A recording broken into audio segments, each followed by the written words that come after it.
आइए आज हम 8 ग्रेड अभ्यास पुस्तिका कक्षा 8 गणित विषय अध्याय 7 राशियों की तुलना इसके सवालों के हल करेंगे, प्रश्नों के हल करेंगे। तो हम देखते हैं पहला प्रश्न, ये इधर से शुरू हो रहे हैं प्रश्न। प्रश्नों को पढ़कर दिए गए विकल्पों में से सही उत्तर चुनकर लिखिए और सामने दिए गए सही घेरे को भरिए। पहला प्रश्न है 35 किलोमीटर का 25 किलोमीटर से अनुपात कितना है? तो इसका सही उत्तर है डी 7:5। डी वाले विकल्प पे सही का चिन्ह लगाएं और ये डी वाला घेरा हमको भरना है पूरा। दूसरा प्रश्न देखते हैं, किसी संख्या का 4 गुना उस संख्या में कितने प्रतिशत वृद्धि के बराबर है? तो इसका सही विकल्प है ए 300%। तो ये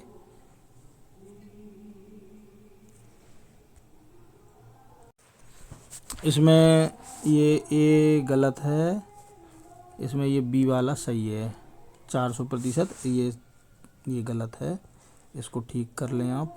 ये बी है सही इसका, इसमें 400% होगा। ये बी वाला घेरा भी भरा हुआ है, तो ये बी वाला विकल्प सही है। इस पे बी वाले पे सही का चिन्ह लगाएं। या दूसरे का जो प्रश्न है इसका बी विकल्प सही है। अब अगला प्रश्न है तीसरा, यदि किसी संख्या का 15% संख्या 36 है तो वह संख्या ज्ञात कीजिए। तो इसका विकल्प है सी सही 240। तो ये 240 यानी सी वाले विकल्प पे सही का चिन्ह लगाएं और ये सी वाला घेरा भरना भी हमें। अब अगला प्रश्न देखते हैं चौथा, किसी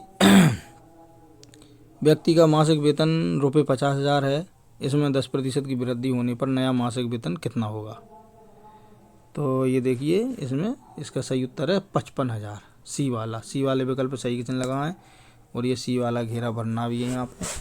अब है प्रश्न क्रमांक 5, एक मेज का अंकित मूल्य ₹1200 है और इस पर बट्टा 8% है, तो मेज का विक्रय मूल्य कितना होगा? तो इसका सही उत्तर है बी ₹1104। बी वाले विकल्प सही का चिन्ह लगाएं और ये घेरा भी भरना है पूरा। अब देखिए नीचे दी गए प्रश्नों को हल करना है हमें। प्रश्न क्रमांक 1 है, एक जैकेट 20% का बट्टा देने पर ₹1120 में बेची जाती है, तो उसका अंकित मूल्य ज्ञात कीजिए। ये देखिए ये सूत्र लगेगा इसमें, अंकित मूल्य बराबर विक्रय मूल्य बटे 1 ऋण बट्टा प्रतिशत। तो अंकित मूल्य देखिए विक्रय मूल्य दिया है ये 1120, तो यहाँ 1120 लिख लिया। 1 ऋण बट्टा कितना दिया 20%, तो 1 ऋण 20%। प्रतिशत को हटा कर बटे 100 कर दिया यहाँ देखिए। तो ये 11 बटे 1 ऋण 2 20 बटे 100। तो ये इधर देखते जाइए आप, 100 ऊपर जाएंगे तो गुणा, ये बटे में है 100 ऊपर ले जाएंगे तो 1120 गुणा 100 हो गया ये। और यहाँ पर देखिए आप 100 में से 20 घटे तो ये 80 बचे। 80 को 1120 में से काट दिया तो ये टोटल 80 का 1120 में भाग देंगे 14 आएगा। 14 का 100 में गुणा करेंगे 1400, तो ये ₹1400 है। अंकित मूल्य आ गया अपना 1400 रुपये। अगला प्रश्न है अब 7वां, यदि रोहन के पास अपने धन का 50% खर्च करने के बाद ₹800 बचे, तो ज्ञात कीजिए उसके पास शुरू में कितना धन था। तो ये देखिए इसको करेंगे हम। माना कि रोहन के पास X रुपये थे, तो X का 50% हो जाएगा X गुणा 50/100 बराबर X बटे 2। ये देखिए 100 से 50 को काटेंगे तो ये 1 0 से 1 0, 5 एकम 5, 5 दूनी 10, तो ये बटे 2 आएगा X बटे 2। अतः X माइनस X बटे 2 बराबर 800। 2X minus X/2 equal to 800। ये X/2 बटे बराबर 800। ये 2 का पक्षांतर करेंगे, 2 का 16 8 में गुणा होगा 800 में, तो 8 दूनी 1600। तो X बराबर 1600 रुपये, यानी उसके पास शुरू में 1600 रुपये थे।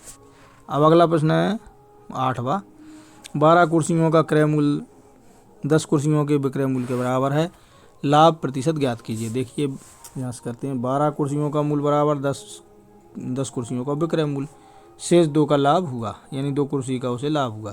तो लाभ बराबर हो गया लाभ गुणा 100 बटे क्रय मूल्य। तो लाभ उसे 2 का हुआ है, तो 2 बटे वो क्रय मूल्य कितना है, विक्रय मूल्य 10 ये देखिए 2/10 गुणा 100 बराबर 20% आ गया ये। अब अगला है प्रश्न क्रमांक 9। शशि ने एक कूलर 10% कर सहित ₹4400 में खरीदा। बेट जुड़ने से पहले कूलर का मूल्य ज्ञात कीजिए। माना कि कूलर का मूल्य x रुपया है, अतः x का 10% बराबर हो जाएगा x गुणा 10/100 इक्वल टू x/10। कर सहित मूल्य x धन x/10 बराबर 4400। ये इसमें हम LCM लेंगे तो ये 10x धन x/10 बराबर 4400। अब ये पक्षांतर कर देंगे तो 11x 4400 गुणा 10, ये x बराबर 4000 रुपये। अगला प्रश्न 10वां। ज्योति ने एक वस्तु 4.5% बिक्री कर सहित 3155 में खरीदी। कर से पहले उस वस्तु का मूल्य क्या है? तो ये भी वैसे ही है, सेम टू सेम 9 जैसा। माना वस्तु का मूल्य x है, अतः x बराबर 4.5% बराबर x गुणा 4 45, यानी दशमलव हटाएंगे तो ये नीचे 100 कर दिया इसको। सॉरी, दशमलव हटाएंगे तो एक 0 बढ़ जाएगी, 10 हो गए, और ये प्रतिशत का 100 आ गया यहाँ पर। तो ये 9x/200। कर सहित मूल्य हो गया x धन 9x/200 3155। तो ये 200x धन 9x/200 3155, और ये 209x बराबर 3155 गुणा 200, x बराबर ये गुणा कर दिया तो ये आया उत्तर यहाँ पे x बराबर 3019.14। अब अगला है 11वां। रुपये 10,000 का 2 वर्ष के लिए 5% वार्षिक दर से चक्रवृद्धि ब्याज ज्ञात कीजिए। और यदि ब्याज वार्षिक संयोजित होता है तो ये मिश्रधन बराबर मूलधन 1 धन दर बटे 100, और जो समय है, सा मतलब समय, ये 10,000 1 धन 5/100 की घात 2, 10,000 21/20 की घात 2, 10,000, ये इधर उत्तर आ गया अपना। अभी नहीं, अभी आएगा आगे। अतः चक्रवृद्धि ब्याज बराबर मिश्रधन माइनस मूलधन। मिश्रधन में से मूलधन को घटाएंगे। देखिए अपना मिश्रधन जो आया 11,025, और मूलधन पहले ही दिया है। 11,000 में से 10,000 घटाएंगे तो 1,025 रुपये, ये अंतर आ गया। ये चक्रवृद्धि ब्याज है। अब हम 12वां प्रश्न करेंगे। 45,000 पर वार्षिक 12% वार्षिक ब्याज की दर से 5 वर्ष की चक्रवृद्धि ब्याज और साधारण ब्याज का अंतर ज्ञात कीजिए। ये देखिए ध्यान से, P बराबर यानी प्रिंसिपल यानी मूलधन है 45,000, R माने दर 12%, T माने समय 5%। तो ये चक्रवृद्धि ब्याज है। P1 + R/2 100T 45,000 ये, और चक्रवृद्धि ब्याज ये आ गया 34,200। ध्यान से आप देखें इस प्रश्न को और हल करें आप। साधारण ब्याज का सूत्र है मूलधन गुणा दर गुणा समय बटे 100। इसमें मूलधन है 45,000, दर है 12, 5, 100, 27,000 आ गया साधारण ब्याज। अब हम साधारण ब्याज और मूलधन में अंतर, तो देखो ये मूलधन चक्रवृद्धि ब्याज और साधारण ब्याज, चक्रवृद्धि ब्याज ज़्यादा है 34,200 में से 27,000 घटा देंगे तो ये अंतर आएगा 7,200। 13वां प्रश्न है। दुकान ए और बी पर एक खिलौने का मूल्य 540 है।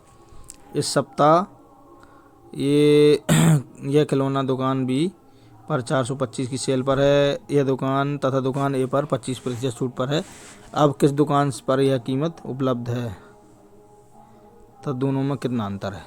ये देखिए दुकान ए पर मूल्य बराबर 540 गुणा 25/100 बराबर 135, यानी 135 का अंतर है। छूट के बाद 540 माइनस 135 बराबर 405 रुपये। दुकान बी पर मूल्य 425, दुकान ए पर कीमत है, अंतर 20 रुपये का है। अगला प्रश्न है 14वां। 2% वार्षिक ब्याज की दर से बढ़ते हुए 2023 के अंत में एक गांव की जनसंख्या 37,500 हो गई। वर्ष 2025 के अंत में जनसंख्या कितनी होगी? ये 2% की दर से बढ़ रही है, तो ये देखिए ऐसा होगा। 2024 के अंत में जनसंख्या है ये 37,500 गुणा 2%, 750, ये आ गई। 2025 के अंत में जनसंख्या हो गई 765, ये उसमें से प्लस कर देंगे जाएगा 39,015। अब अगला प्रश्न है। अपने परिवार के मासिक व्यय का रिकॉर्ड रखने हेतु अपने माता पिता से चर्चा कीजिए और नीचे दी गई तालिका अनुसार जांच पुस्तिका बनाइए। आप अपनी आवश्यकता अनुसार प्रविष्टियों को बदल सकते हैं।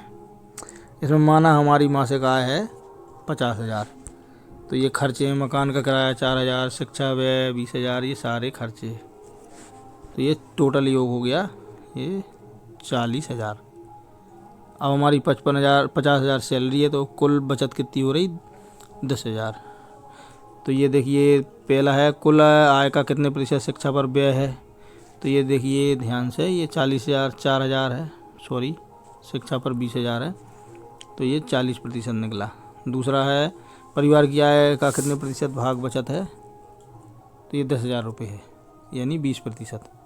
मोबाइल मनोरंजन पर व्यय कम करके। तीसरा है आप अपने परिवार की बचत कैसे बढ़ा सकते हैं, तो ये देखिए मोबाइल मनोरंजन पर व्यय कम करके हम परिवार की बचत बढ़ा सकते हैं, आय की बचत।